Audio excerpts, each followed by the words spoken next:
vamos a todo lo que resta del año, vamos a estar viendo a la persona más importante de nuestras almas. Entonces hemos visto algunos sermones. El primero fue que Cristo es Dios, el líder de las iglesias verdaderas es el creador del universo. Sí, yo sé que si no has crecido mucho en la fe, te cuesta trabajo asimilar esto. Pero yo confío que si Dios ha hecho la obra en ti, poco a poco, de una forma que se vaya incrementando, vas a ir entendiendo la divinidad de Cristo y cuál es la identidad del dueño de la iglesia verdadera. Sí, hablando de iglesia como personas, no de edificios, no, personas. También vimos el sermón de Cristo como Rey. Y ahí ya hablamos un poco de la reverencia que debe de tener el trato hacia Jesucristo. Una reverencia, un respeto profundo, un respeto sublime, grande, en la que no es tu vecino, ni no es un hijo de vecino, es el dueño del universo, el Señor del universo, el Rey del universo y el Dios del universo. De tal manera que por eso hemos estado solicitando que en las grabaciones que se hacen de Face y las de Skype que hacemos, que hemos reprendido personas que se están durmiendo, hemos pedido que abran sus cámaras, porque un estudio bíblico no es cualquier charla, no estás hablando con tu vecino, ni el tema es un chisme de la farándula mexicana. Estamos hablando de la persona más importante del universo. Él es Rey. Y la semana pasada vimos a Jesucristo como sacerdote.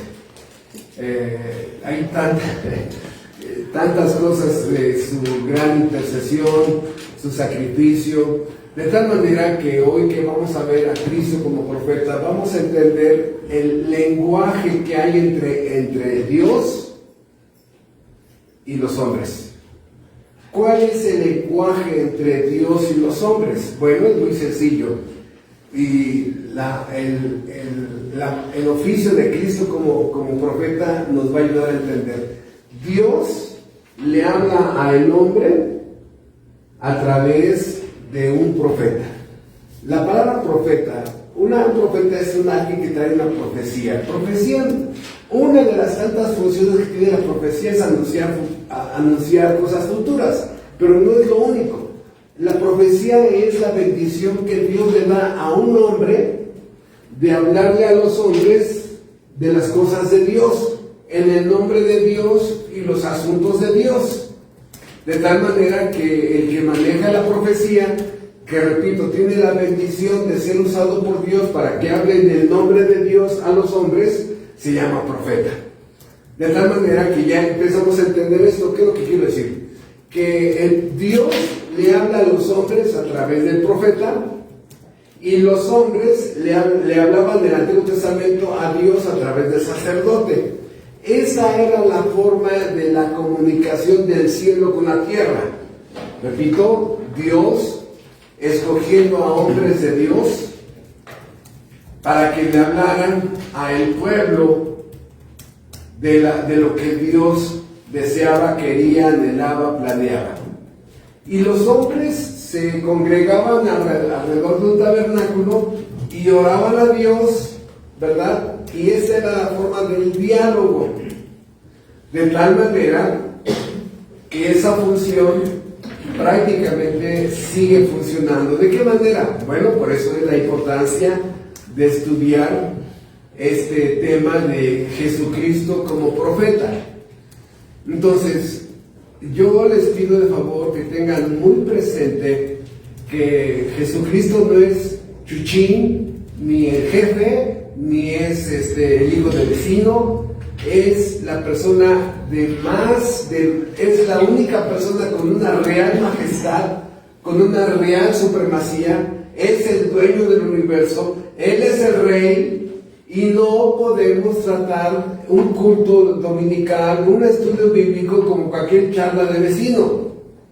Por favor, sí empecemos a tener ese respeto por estas actividades. Y hoy vamos a tomar en cuenta a Jesucristo como profeta. La lectura empieza en Lucas, ya abrieron sus Biblias en Lucas. Leemos, oramos y empezamos. Lucas 4, versículo 16.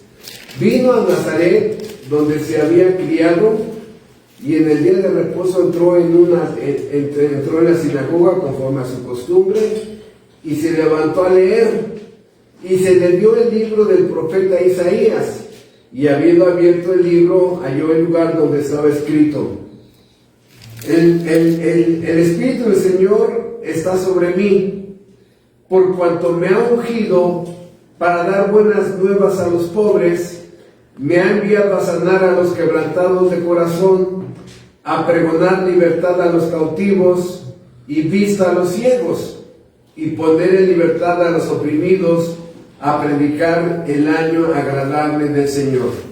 Y enrollando el libro, lo dio al ministro y se sentó a los ojos de todos en la sinagoga.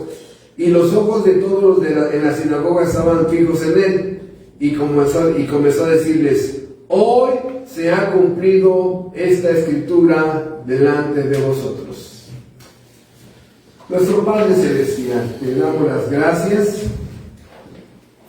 por la bendición de que nuestro Señor Jesucristo sigue creciendo en nuestra alma, en nuestro corazón, en nuestra mente, de tal manera que nos sigues enseñando a honrarlo, respetarlo, adorarlo, servirlo cada vez más y mejor.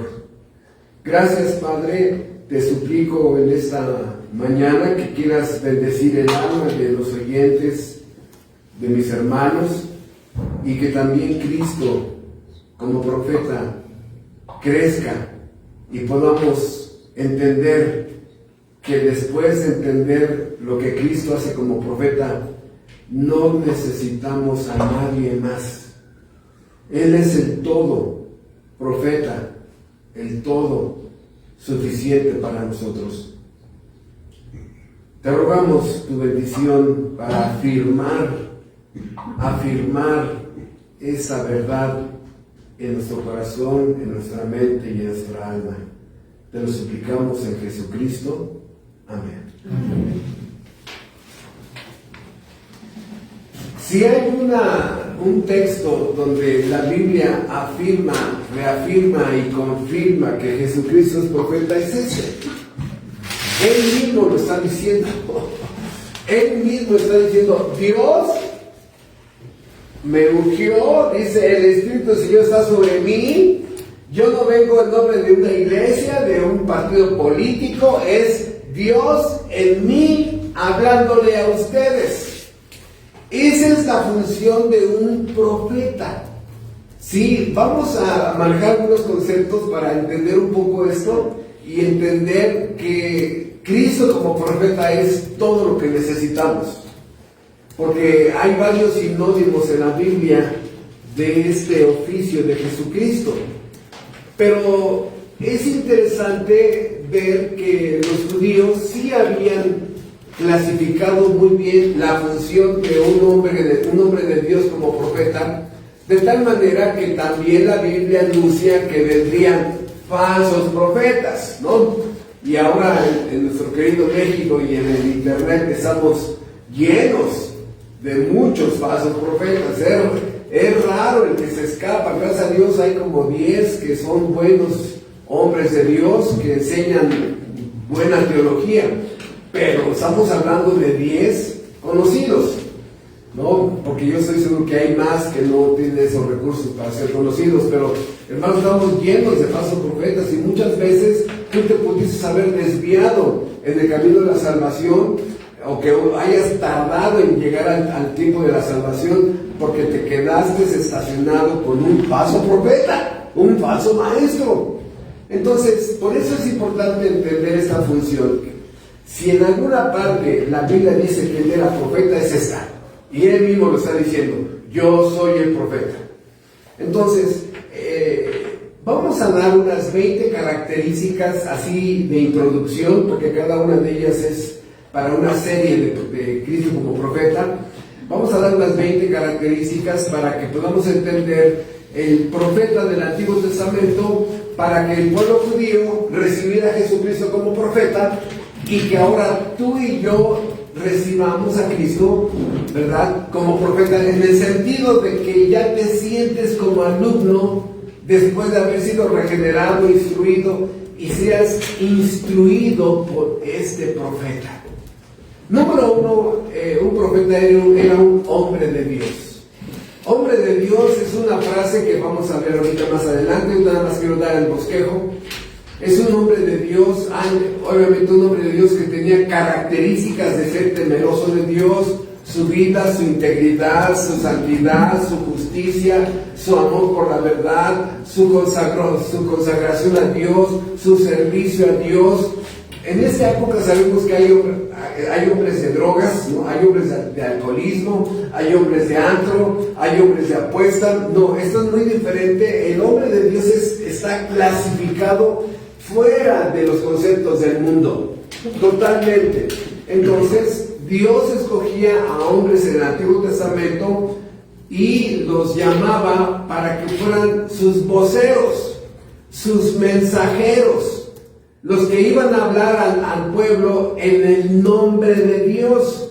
Entonces, número uno, así rápidamente puedes traer a tu mente a un Moisés, a un Elías, a un Juan el Bautista, ¿verdad?, como profetas. Y hay muchos que son considerados hombres de Dios, y cada uno de ellos venía en el nombre de Dios, no representaba ninguna organización, hablaba de parte de Dios, y había varias características que hacían que este hombre fuera creíble, ¿verdad? Cero mundanalidad. No andaba con su playera de un equipo de fútbol, no andaba con su playera de un partido político, no andaba con tatuado, piercing, un peinado muy a los skinhead, ¿no? O sea, no, él no representaba nada ni a nadie del mundo en su persona. Y este hombre vivía conforme a la voluntad de Dios. Es interesante esto, hermanos. ¿Por qué? Porque el hombre sin Dios, como estabas tú y yo antes de conocer a nuestro Señor Jesucristo, vivíamos divorciados de la voluntad de Dios. La voluntad de Dios me marcaba una dirección y yo me divorciaba. No.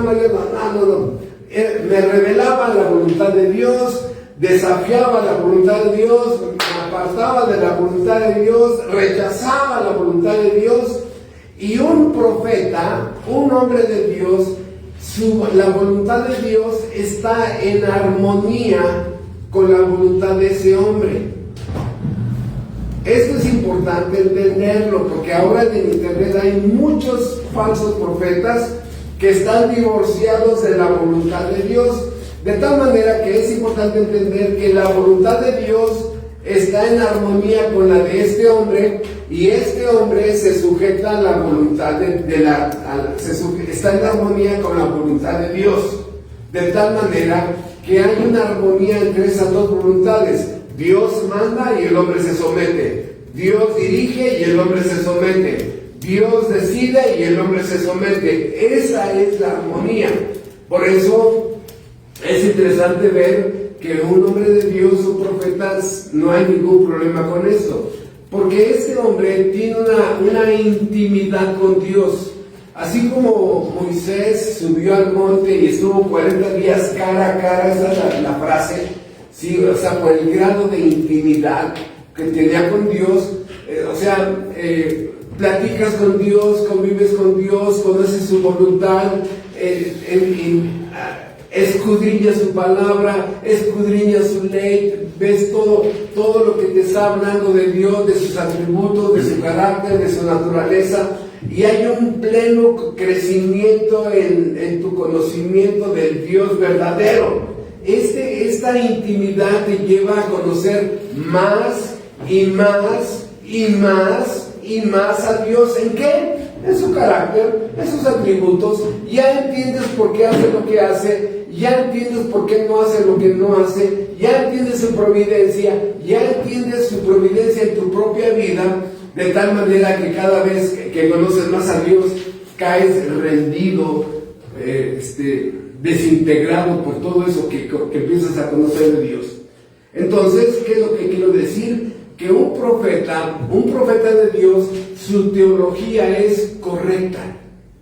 Tiene una teología correcta de lo que Dios es, de lo que Dios hace, de lo que Dios decide, de por qué hace lo que hace y por qué no hace lo que no hace. Nunca levanta la mano contra él, de que no estoy de acuerdo, y es que no comprendo eso. No discute, es como un soldado obediente. Señor, sí señor, y se cuadra. De tal manera que la teología de este hombre es correcta.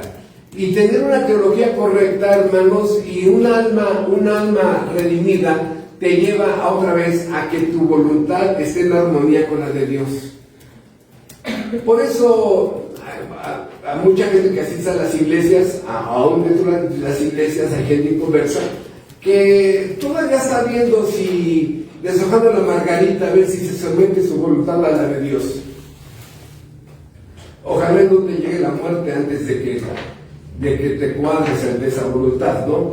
Entonces, este hombre conoce a Dios, conoce su voluntad, conoce la ley de Dios, conoce la santidad, sabe interpretar la providencia de Dios. Hemos dicho en el pasado que si usáramos dos figuras como estudiantes de la Biblia, el libro supremo es la Biblia. ¿Sí? El libro supremo es la Biblia. Pero hay un segundo libro, el libro de la providencia. ¿Sí? La Biblia, lo que Dios es y lo que Dios hace. Y el libro de la providencia, cómo lo hace. De tal manera que es interesante ver que la providencia, básicamente tenemos 18 sermones ahí en el Face de su servidor de este tema. La providencia es hermosa porque nos damos cuenta de lejos lo que Dios mueve en este mundo y cómo este mundo está bajo el control total y perfecto de Dios. De tal manera que ya entendimos que la providencia tiene 3 elementos importantes que obviamente que hay que desarrollarlos. Es número 1, que Dios en su providencia crea el escenario en el que va a ser el evento que Dios ha predestinado. Número 2, pone a los personajes. Y número 3, crea las circunstancias para que ese evento se lleve a cabo. De tal manera que dice, a ver, ¿cómo lo puede hacer Dios? Ejemplo, el día de tu conversión. El día que Dios te salvó y te regeneró, te justificó y te perdonó. Ese día, Dios había determinado, dice Salmo 110, el día de tu salvación. No fue cualquier día, no fue una ocurrencia de Dios. Dios tiene bien predestinado el día de la salvación de cada creyente predestinado. Y número 1, Dios creó las condiciones.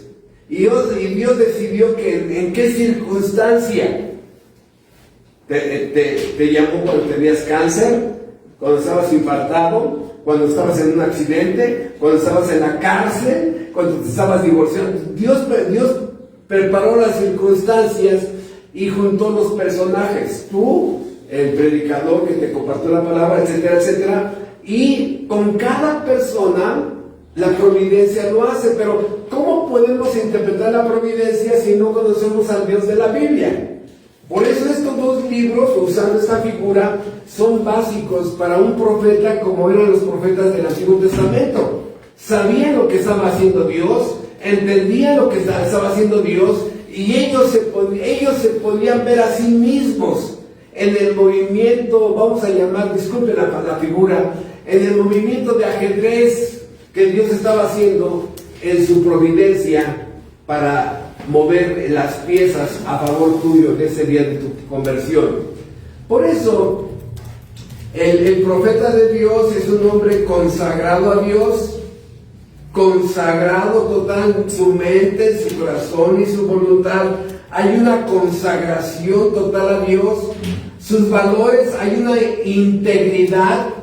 Es un hombre íntegro, tiene honor, dignidad, honestidad, inteligencia, sabiduría, discernimiento. Es un hombre equipado por Dios para que él pueda realizar esa actividad. Es un hombre que camina en justicia. Al caminar en justicia, estás caminando en santidad, porque la justicia te demanda que cumplas con amor la ley, y al momento de cumplir la ley empiezas a caminar en santidad. Por eso este hombre, agrego otra característica más, este hombre es un hombre que camina en temor de Dios. Vaya que camina en temor de Dios. El temor de Dios, nada más voy a comentarlo porque es otra doctrina muy amplia. El temor de Dios es, número uno, que estás consciente de los atributos de Dios. Caminas en este mundo y dices, no, si Dios es justo, y como acabo de robarme un celular, ¡ay! Dios tiene que hacer algo. No, estoy consciente de que Dios es justo y que si yo me acabo de robar algo, no me va a premiar. Entonces, número uno, estoy consciente de los atributos de Dios. Número dos, estoy consciente del pecado. He pecado. Estoy consciente de que he hecho un mal. Y en tercer lugar, estoy consciente de mi responsabilidad humana. ¿Qué es lo que debo de hacer? Suplicarle que me dé el arrepentimiento, rogarle que pueda yo vencer este hábito pecaminoso en mi vida, etcétera, etcétera, etcétera, etcétera. Este hombre es un hombre que camina en temor de Dios. Está consciente de la existencia de Dios, está consciente de que Dios va a hacer algo, y estoy consciente de que yo debo de hacer algo en relación con ese mal que acabo de hacer. Entonces, un profeta es un hombre que camina en un total temor de Dios. Pero sobre todo, hermanos, un profeta es un total adorador de Dios. Él se postra, lo que hizo Elías, un acto de adoración cuando en ese momento ofreció un sacrificio, y ese sacrificio, ¿verdad? ¿Se acuerdan? Muchas gracias.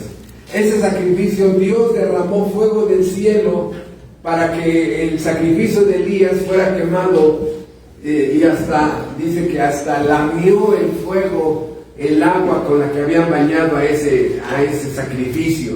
Un adorador. Elías hizo un acto de adoración al Dios verdadero. Dios contestó su oración, y en ese momento el pueblo, ¿verdad?, reconoció que Jehová es Dios.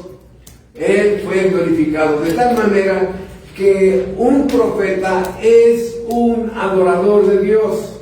Por eso Moisés cae dentro del grado de los profetas, porque las 10 plagas de Egipto fue un acto de adoración al Dios verdadero por parte de ese hombre de Dios, profeta, y el pueblo.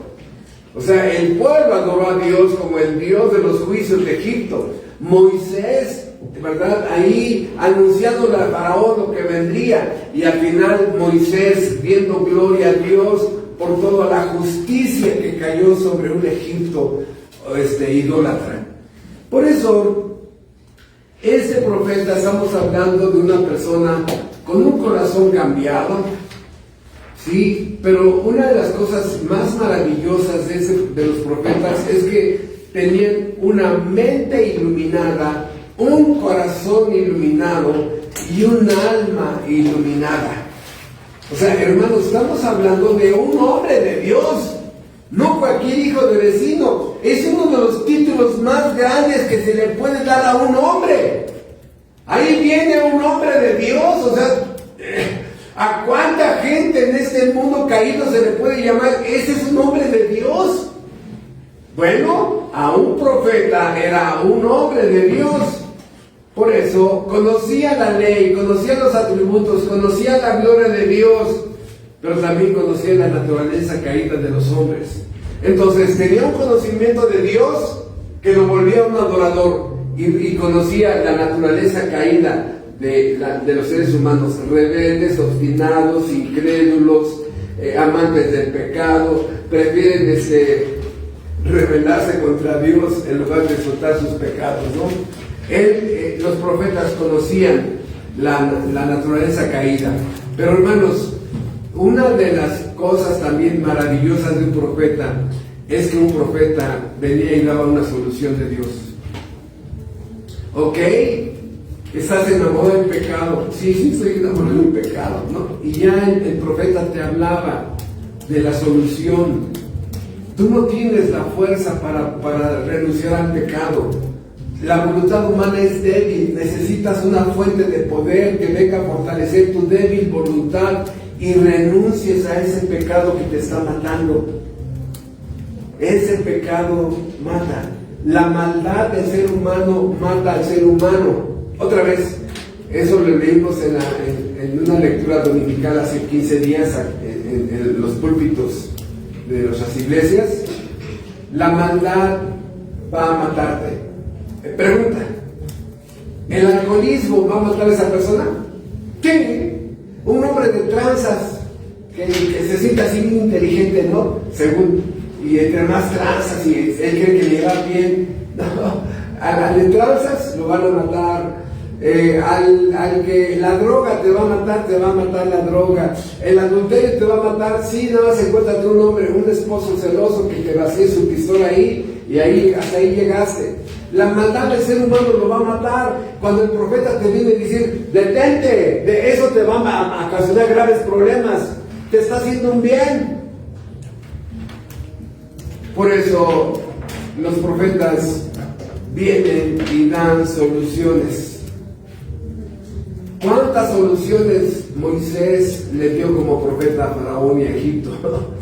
Si hubieran escuchado al profeta Moisés, ¿habría existido el juicio contra Egipto? No.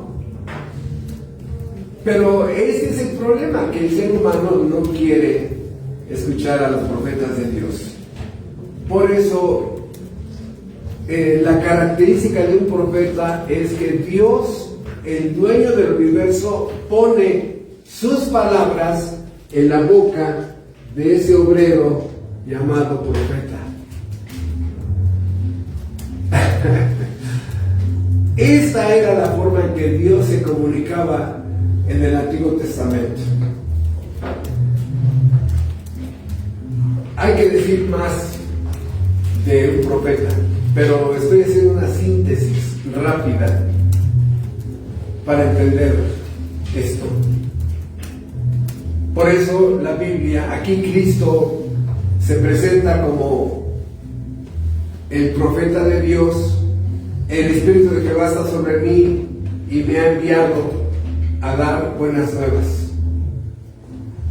Y esta es la gloria de la gracia. ¿Por qué? Porque buenas nuevas a personas que ya están recogiendo los problemas de sus pecados, problemas con tu papá, problemas con tu mamá, problemas con tu esposa, problemas con tus hijos, problemas con tu economía, problemas existenciales, problemas con tu forma de ser, que ni allí mismo te aguantas. O sea, problemas, y que muchas veces, según tú queriéndolos arreglar, los empeoras. Y así vemos a muchos necios que en lugar de resolver su problema, los empeoran. Y Dios manda a el último profeta, de tal manera que aquí quiero hacer un paréntesis. Vean ustedes, el lenguaje de Dios es este. En el Antiguo Testamento, oh pueblo de Israel, les mandé a hombres, a mis obreros, y les llamé profetas, para que hablaran en mi nombre. Yo les puse mis palabras en la boca de ellos, inclusive 2000 veces aproximadamente. El Antiguo Testamento dice: vino a mí palabra de Jehová y me dijo: ve, hijo de hombre, y diles. No hablaban de su ronco pecho, no. Vino a mí palabra de Jehová. Pero ahora, pueblo de Israel, yo voy personalmente a ustedes a hablarles en la persona de Cristo. Yo voy personalmente a ustedes a hablarles en la persona de Cristo. ¿Qué significa eso? Que Dios mismo ahora viene y en su persona nos habla palabra de Dios. ¿Y qué hace el ser humano? Crucifíquenlo, crucifíquenlo. Gracias. O sea, lo peor de la historia, lo peor de la historia aconteció donde el ser humano cansado, el ser humano caído, cansado de que Dios me mande a todos estos hombres. Es que Dios ha hecho carne, de todos modos también, a ver, mátenlo. ¿A quién quieren que perdone? ¿A Barrabás o a Cristo? A Barrabás. ¿A quién crucifico? A Cristo. Y a Barrabás, déjalo libre. Déjalo libre. Y empezaron a ir, Barrabás, Barrabás. ¿A quién suelto? Barrabás, Barrabás. Y entonces, por eso el asesinato más grande de la historia, donde el ser humano, los moradores del gran planeta azul, asesinaron al dueño del universo. Así de sencillo. Por eso imagínate entonces qué va a pasar cuando ese profeta te siga hablando y tú sigas deshojando la margarita y posponiéndolo. Lo único que yo veo de mucha gente que asiste a la iglesia con esa condición es que lo único que pospone es el castigo. Lo único que, porque es tan claro el evangelio que no estás posponiendo tu decisión por Cristo, como te dicen ahí en el argot evangélico. Nada. Lo único que estás posponiendo es tu castigo. Porque la Biblia es muy clara. ¿No? Si oyeres hoy su voz, no endurezcas tu corazón. Hoy es el día de la salvación. Cristo le dijo al chaparrito Zaqueo: hoy ha venido la salvación a esta casa. Tú, querido amigo que me escuchas, nada más tienes el hoy. El mañana no lo tienes. Pero te sientes Dios y quieres posponer tu decisión de someterte a Cristo incondicionalmente, estás jugando con tu alma. Esa es mi obligación decírtelo. Estás jugando con tu alma. Por eso, después de entender esto como profeta, ¿verdad? Cristo, como hombre de Dios, podemos ya acomodar esta frase. En el Antiguo Testamento, un profeta era un hombre de Dios, y ya vimos sus características, más de 20 características. Bueno, Cristo viene como profeta, viene como hombre de Dios, pero es Dios hecho carne, exactamente. Cristo viene como hombre de Dios, como un hombre rey y como un hombre profeta. Cristo es el rey, el Dios rey. Cristo es el Dios rey profeta. Por eso la cristología nos va a ayudar a entender todo esto de una forma perfecta.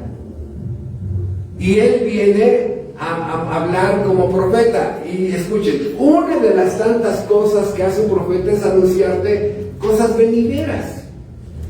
Pero una de las cosas venideras que te viene a anunciar es que si tú rechazas a Dios y sigues viviendo, haciendo tu voluntad, el futuro que te anuncia es castigo eterno. No puedes vivir por esa tierra haciendo tu voluntad. Ese es tu problema.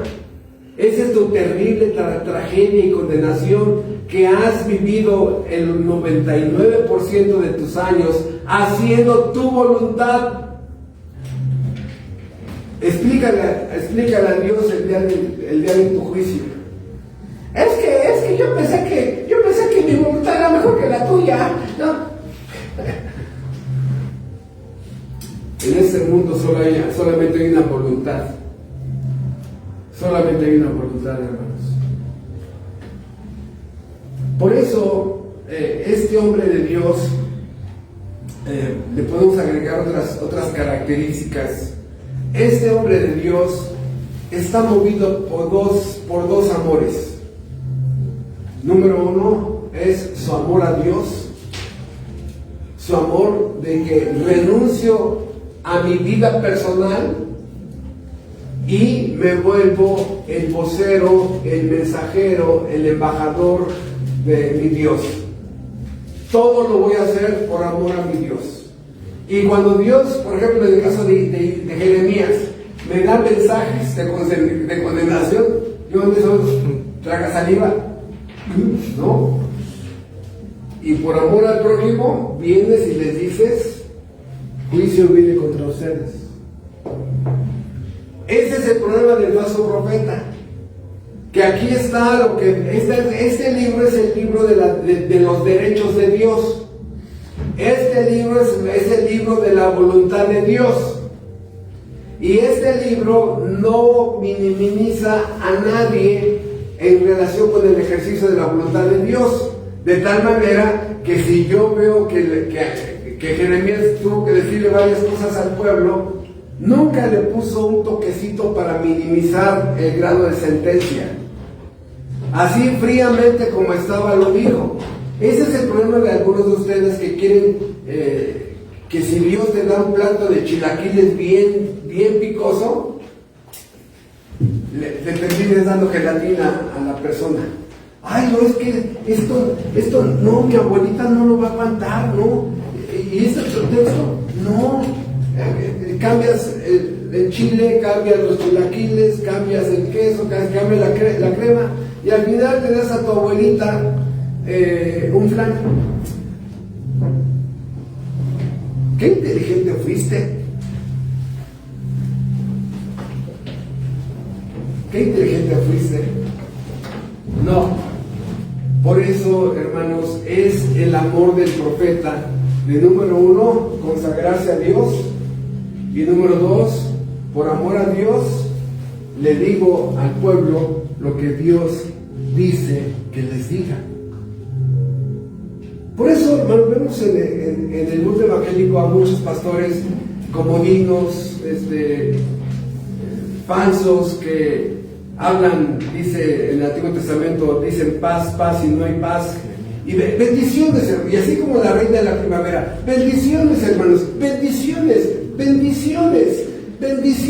¿no? Ya, ¿no? Hermanos, habla al pueblo lo que tienes que decirle. Y de veras, hay grupos evangélicos que nada más les falta vender miel. Todo es miel. Y la gente se va con un falso concepto del Dios de la Biblia. Como si Dios te debe bendiciones. No, ese es el Dios de ese falso predicador. Y si viviéramos en los tiempos del Antiguo Testamento, ya lo hubieran apedreado por falso profeta. Por eso, este hombre es movido por el amor a Dios y es movido por amor al prójimo. Hermano, ¿qué gana un profeta? ¿Qué es lo que gana? ¿Qué beneficios tiene personales de llevar mensajes de condenación al pueblo? Por eso, una de las cosas que tienen todos los hombres de Dios que anuncian su palabra es exactamente ser despreciados, criticados, calumniados, porque en el fondo caes mal.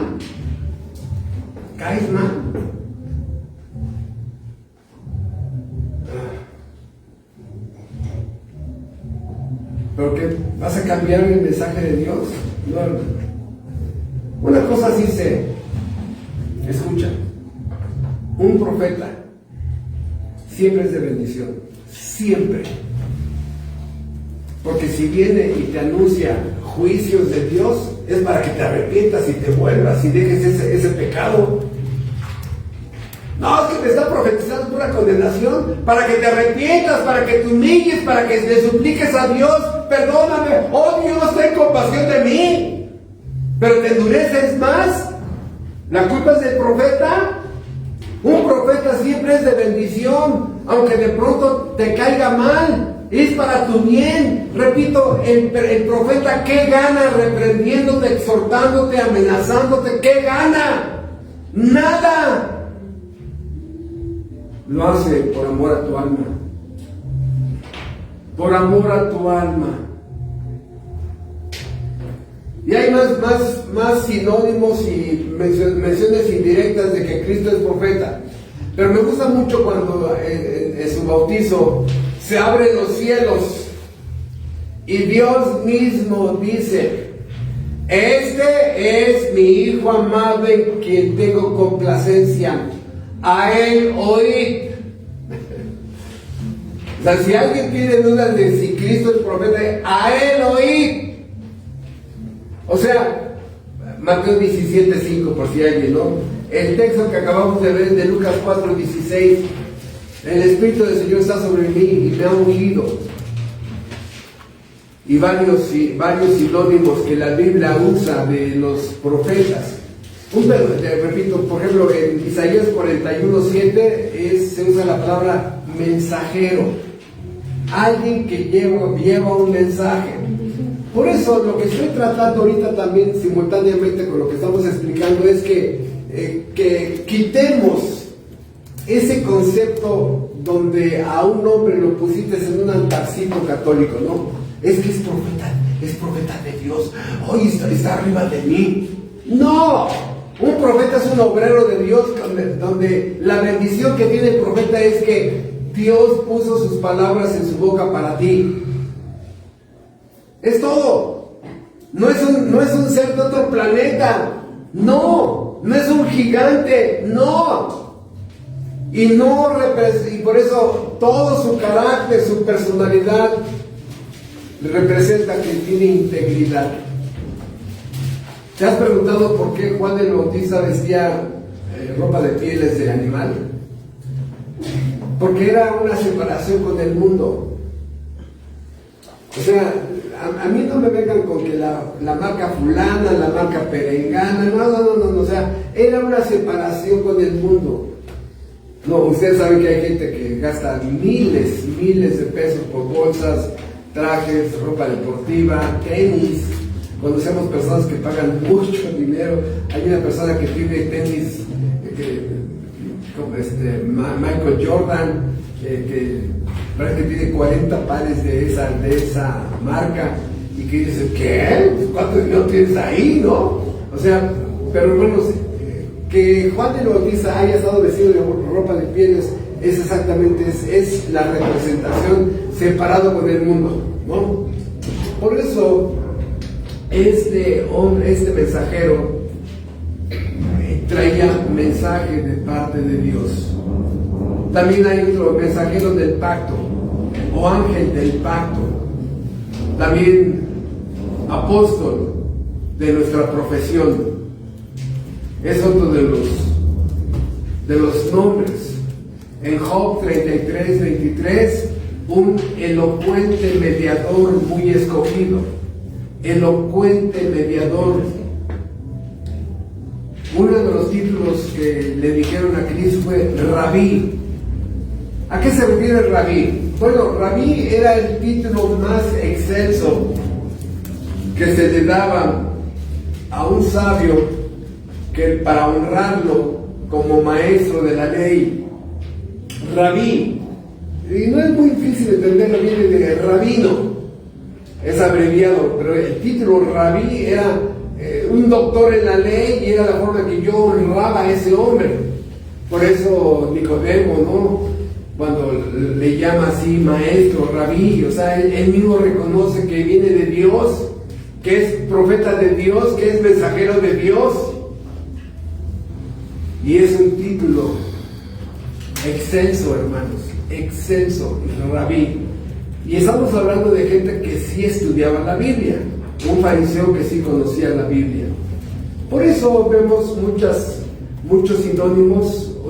Por ejemplo, cuando Cristo dice yo soy la luz del mundo, un profeta es una luz.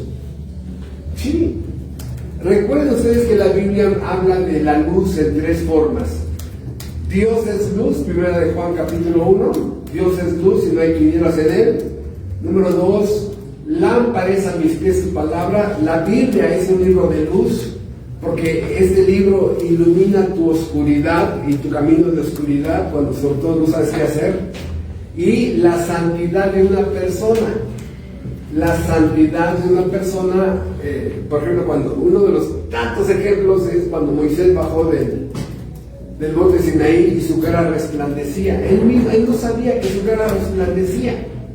O sea, cuando una persona empieza a vivir en rectitud, en integridad, con honor, con temor de Dios, o sea, algo tiene esa persona, algo tiene, que no lo sabes explicar, pero es ese tipo de figura que estoy usando de luz, donde ilumina su limpieza como persona.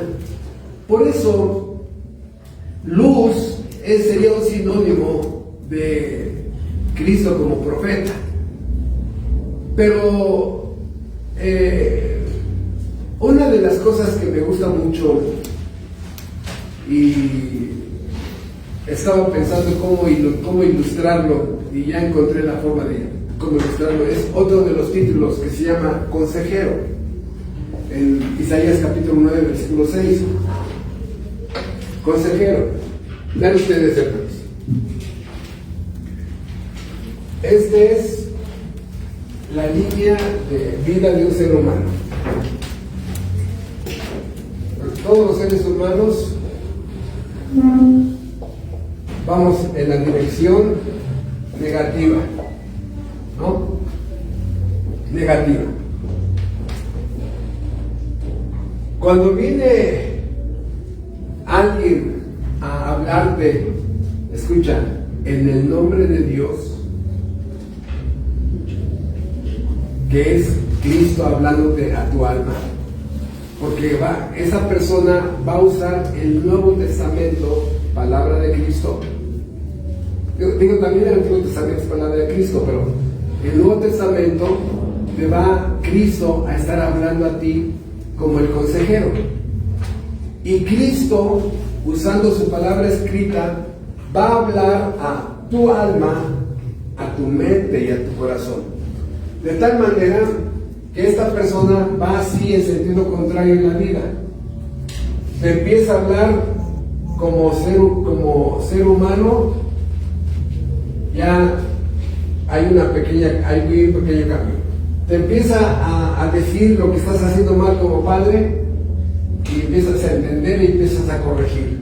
Te empieza a mostrar cómo estás manejando mal tu economía y empiezas a corregir. Te empieza a decir cómo eres malo como esposo, eres malo como hijo y empiezas a corregir. Este divino consejero, cada cosa que hace en tu alma, empiezas a corregir la dirección de tu vida, la dirección de tu economía, la dirección de tu trabajo. Antes eras sacaborrachos de un antro, ahora ya dejaste eso. Antes te dedicabas a seducir mujeres, de tal manera que cada una empieza a hacer un efecto de cambio, y oyes y corriges, de tal manera que este divino consejero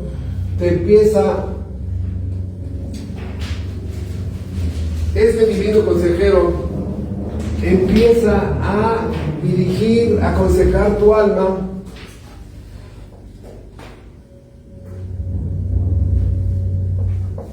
Y ahora vas en sentido positivo. Eso es lo que hace nuestro divino consejero. Viene y te muestra que estás haciendo mal como esposo, te lo dice a tu alma, a tu corazón, a tu mente, te hace entender, te redarguye y empiezas a corregir. ¿Cuál es el problema? Que muchos vienen a la iglesia y siguen aquí. O sea, sí, pastor, gracias, estuvo buen sermón, estuvo muy buen sermón, pero yo no pienso obedecer nada. ¿Cómo que? ¿Está loco? Ese pastor está loco, que no se da cuenta que usa el siglo XXI. ¿Está loco? Bueno, cuando te caiga la justicia divina, vamos a preguntarle quién fue el loco. ¿Quién fue el loco? ¿Por qué, hermanos? Porque Cristo vino a este mundo como profeta de Dios. Y vino a predecir eventos futuros. Ya ves cómo sí habla de la profecía. No, el evento futuro es tu juicio final. El evento futuro es tu condenación. El evento futuro es que serás hallado culpable ante la omnisciencia y la omnipresencia de Dios.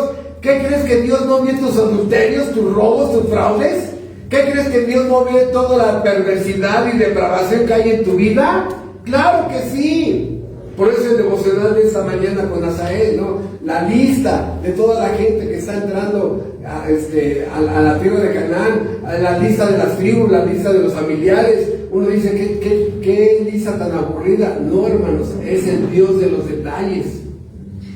Que la omnisciencia, que Dios sabe todo, y la omnipresencia, que lo confirma todo, llevó un registro de los detalles de cada persona. Y el devocional de hoy que nos daba Asael, nos habla de que Dios conoce el sentido positivo y el sentido negativo de esa lista, al grado que vimos allí en el libro de Esdras, capítulo 2, que es el capítulo que se leyó hoy. Dice que muchos fueron excluidos del linaje de Israel, porque no podían demostrar su nacimiento como israelitas, y algunos fueron excluidos del sacerdocio porque no lograron demostrar su linaje. ¿Quién los sacó de allí? El Dios omnisciente y omnipresente. Por eso, aquí aunque tú digas, hermano, pero es que yo, en mi fuerza de voluntad y en mi fuerza de moralidad, voy aquí, mire, aquí. Este soy yo, mire, este soy yo, este soy yo, Pero tengo una buena y una mala. La buena, qué bueno, moralmente ya hiciste correcciones. Pero ¿qué crees? La Biblia no mide la moralidad, la Biblia mide la santidad. Y de aquí para acá se llama pecado. Y de aquí para acá se llama santidad. Así de sencillo. Por eso, si tú estás todavía aquí, es que, hermano, ya dejé de emborracharme, ya no le pego a mi esposa, ¿no? Pero estás llegando al pecado. Es que, pues sí, me he hecho mis 2 o 3 videos por semana de esos para adultos, pero estás de este lado, o sea, no es el camino. Cristo no vino a anunciar el camino de la moralidad, sino de la santidad. Entonces, Cristo, si vemos la función de muchos profetas que hicieron, eso es lo que hace Cristo como profeta. ¿Sí? Por eso, si vemos a Moisés como profeta, un profeta te habla de la ley de Dios. ¿Evento futuro? No. Va implícito. Si tú transgredes la ley de Dios, sí hay un evento futuro. Entonces, un profeta te habla de la ley de Dios. En Jueces 3, del 6 al 7, un ángel habla como profeta, ¿no? Porque empieza a hablar de anuncios futuros. En Samuel, capítulo 9, versículo 6, también habla de integridad.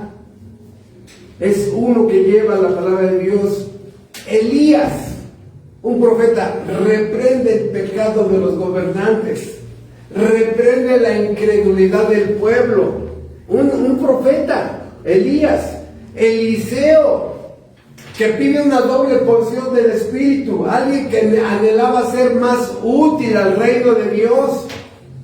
O sea, el profeta, quítense por favor que nada más anuncia eventos futuros. No, un profeta es un maestro de la ley, un profeta es un maestro de la palabra de Dios, un profeta es un maestro que te enseña a conocer a Dios, los atributos de Dios, el carácter de Dios, la voluntad de Dios.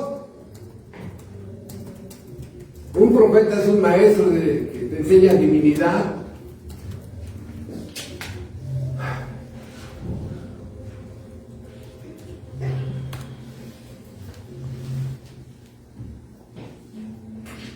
Dice 1 Corintios 14. Y con este texto aterrizamos. Porque la pregunta es, ¿existen profetas en esta época? Bueno, dice Corintios.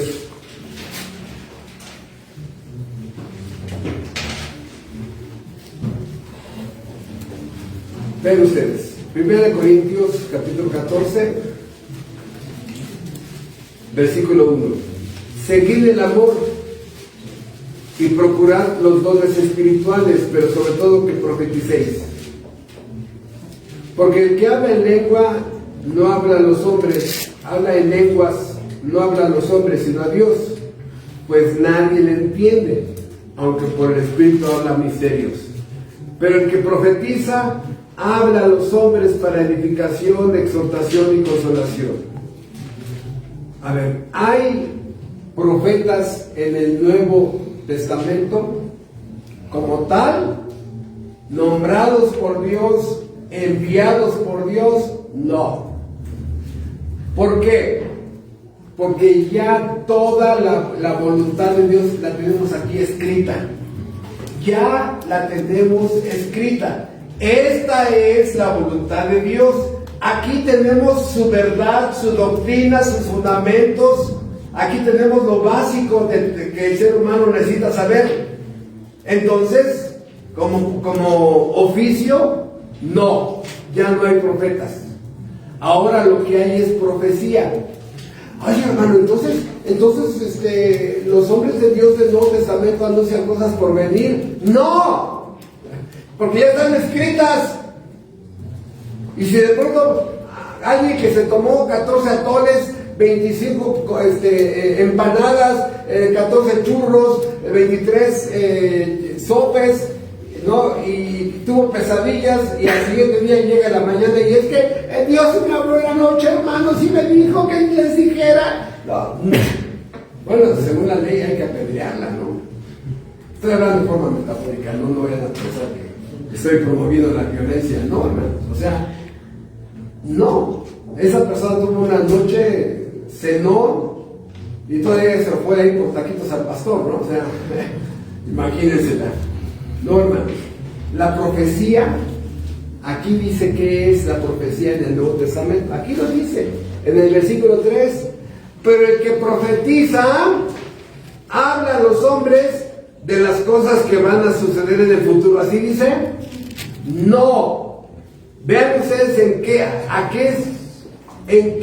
se detiene la profecía en el Nuevo Testamento. Número 1, en edificación, construir. Número 2, exhortación. Y número 3, consolación. Esta es la profecía. Y cuando un hombre de Dios, ¿no? Un hombre de Dios, a Timoteo, vean ustedes, a Timoteo, 1 Timoteo 6, se le llama hombre de Dios. Timoteo, versículo 11, mas tú, oh hombre de Dios, huye de estas cosas. Y alguien diría, hermano, ¿y cuáles son las características de un hombre de Dios en el Nuevo Testamento? Aquí están.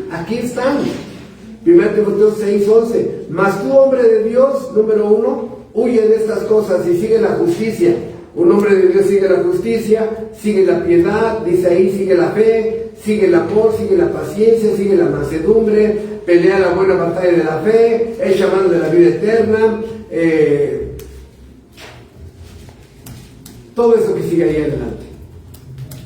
Hombre de Dios. Vean ustedes el título que Pablo usa a un discípulo, hombre de Dios.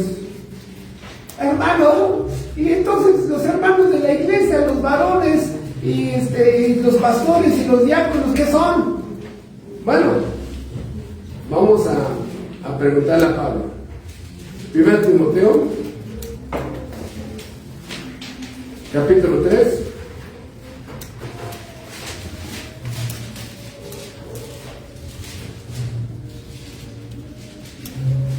Fíjate, aquí es claro. 1 Timoteo 3, versículo 16. Toda la escritura es inspirada por Dios y útil para enseñar, para redarguir, para corregir, para instruir en justicia. Ahora 3:17. ¿A fin de qué?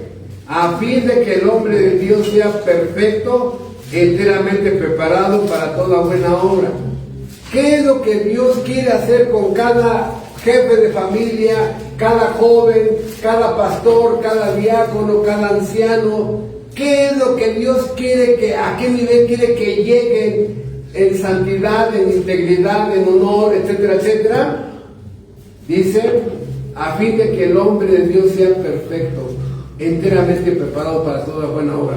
Aquí Dios, hermanos, abre el abanico para que todos los hermanos que quieren vivir piadosamente, con convicciones, con consagración, con devoción, con temor de Dios, útiles a Dios, usando sus dones, usando la Biblia, impartiendo el Evangelio, pescadores de hombres, soldados de Cristo, etcétera, etcétera, etcétera, etcétera, etcétera, sean llamados por Dios hombres de Dios.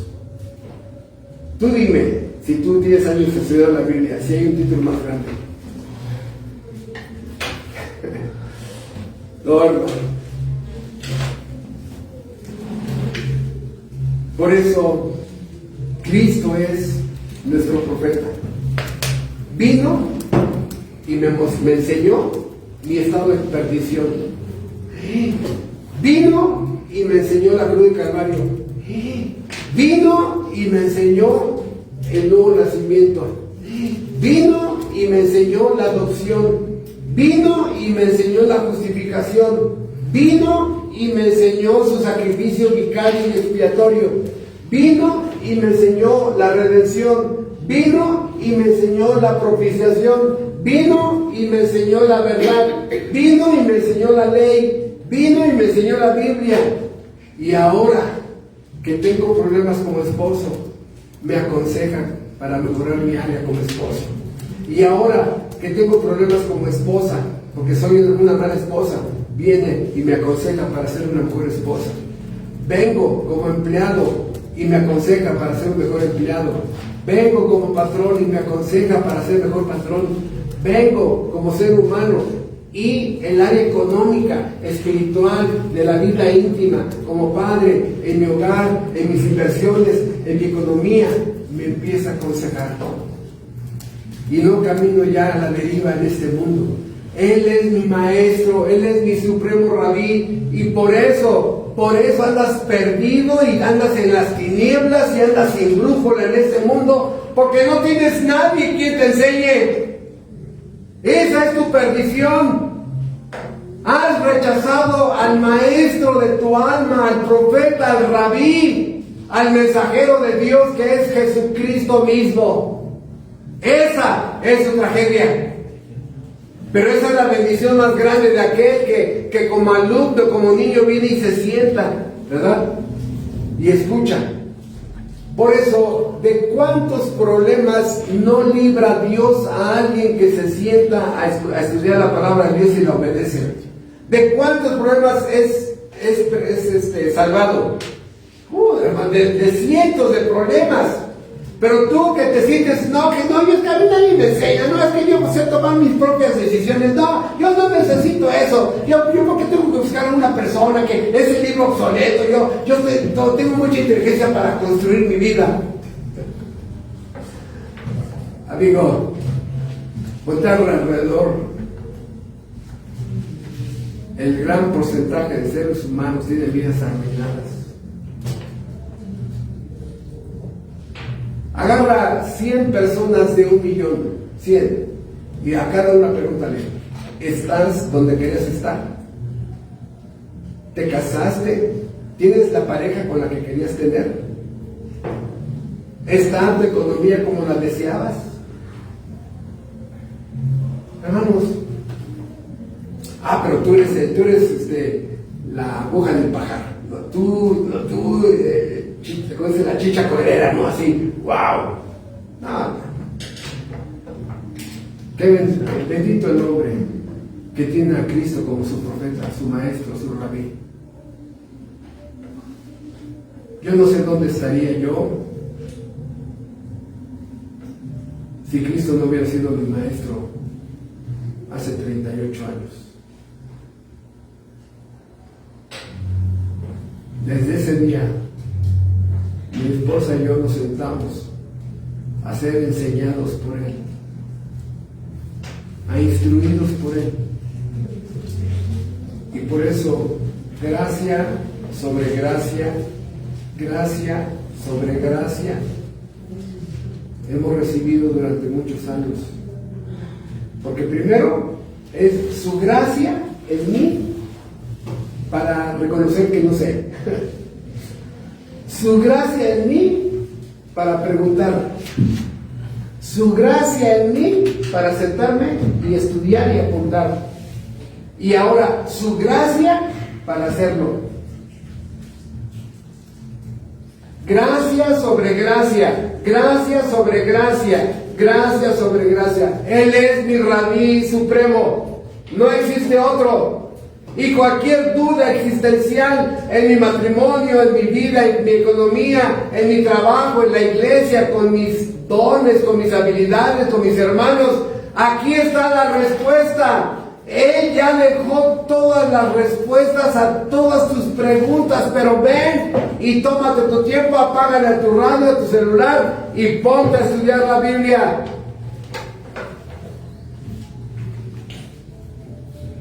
No seas sabio en tu propia opinión. Eso se llama ser necio. ¿Por qué?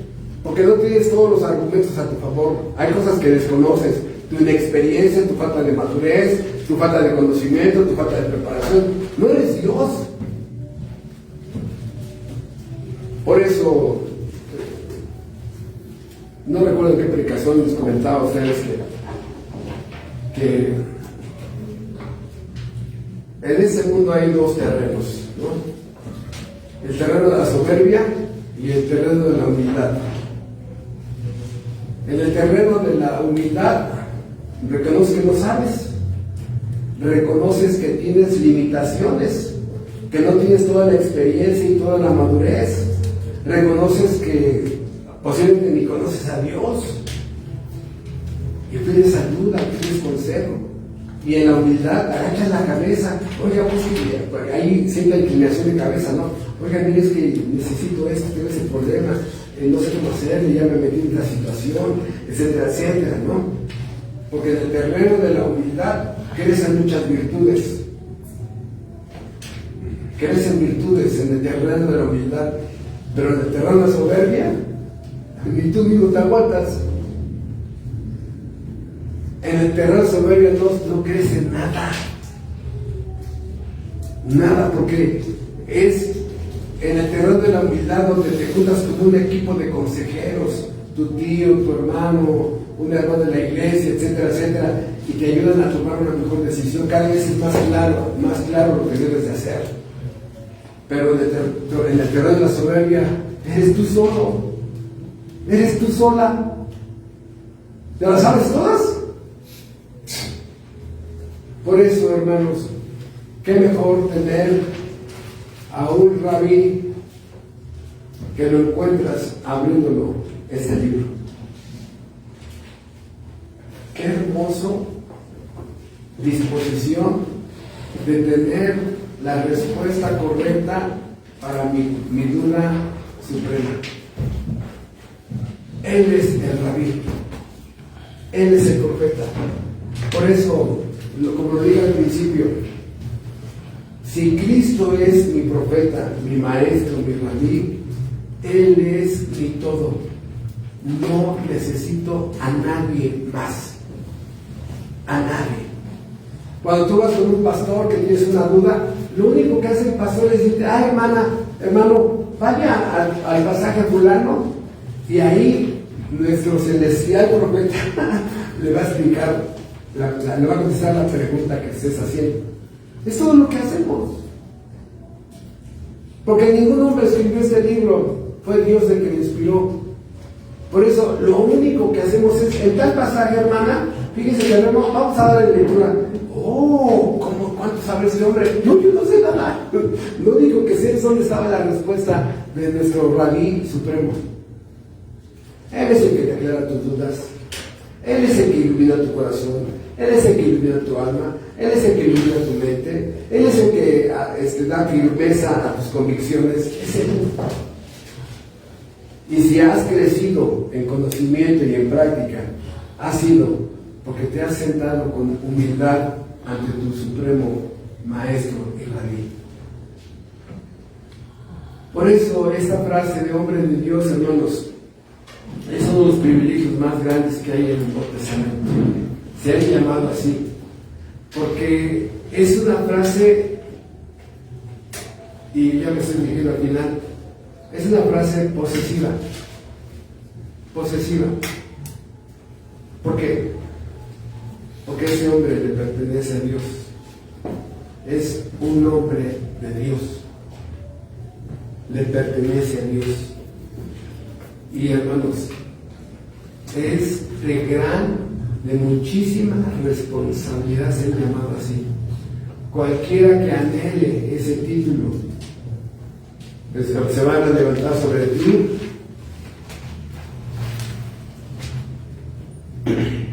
Críticas, señalamientos, envidias.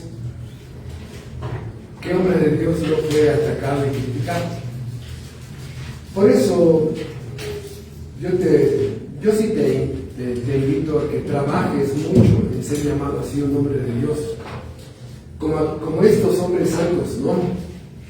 Eran un grupo de élite, era un grupo exclusivo. En este mundo caído, ¿cuántos hombres de Dios conoces? ¿No? Que están por arriba del mundo y sus mercancías y sus tentaciones. Han desechado todo esto, viviendo a la luz de la verdad de Dios. Por eso, tú puedes ver ahora, dices, ahí va, ese hombre es un hombre de dinero, ¿no? Ese hombre es un hombre de drogas. Ese hombre es un hombre de alcoholismo. Ese hombre es un hombre del mundo. Ese hombre es un hombre de adulterio, ¿no? Ya le conocí como 10 amantes, ¿no? Ese hombre es un hombre de problemas, ¿no? Donde se paran los problemas. Pero en medio de todo ese grupo que digas, aquel es un hombre de Dios.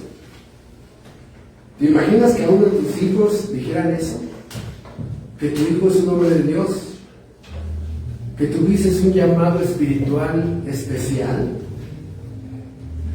Por eso, hermanos, los hombres de Dios, los profetas, solamente buscan la gloria de alguien, la de su Dios. Y Cristo como profeta hizo esto de una forma perfecta. Y termino diciendo esto: que Dios te dé la bendición de que seas un hombre de Dios. Nada más espera también el día de tu crucifixión, porque nuestro divino profeta no lo soportaron, lo mataron. O sea, si tú quieres aplausos, reconocimientos, estás en el lugar equivocado. Dime, ¿qué profeta le fue bien?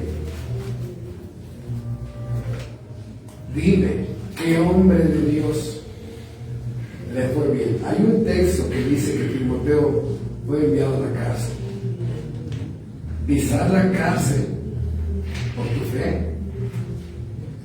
Que tu esposa te diga, fanático, como que es gordo, fanático. Mira dónde terminaste con eso de tu Biblia y tu religión y tu Cristo, ¿no?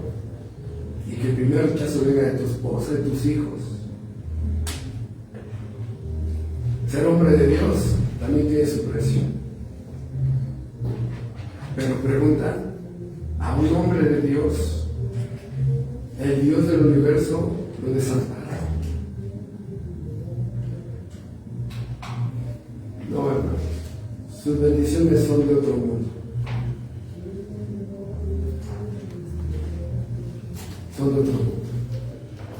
Bendito Padre Celestial, te damos las gracias de nos has dado un tiempo para poder analizar muy superficialmente el oficio de Cristo como profeta. Ahora entendemos que Él es el que nos ha enseñado.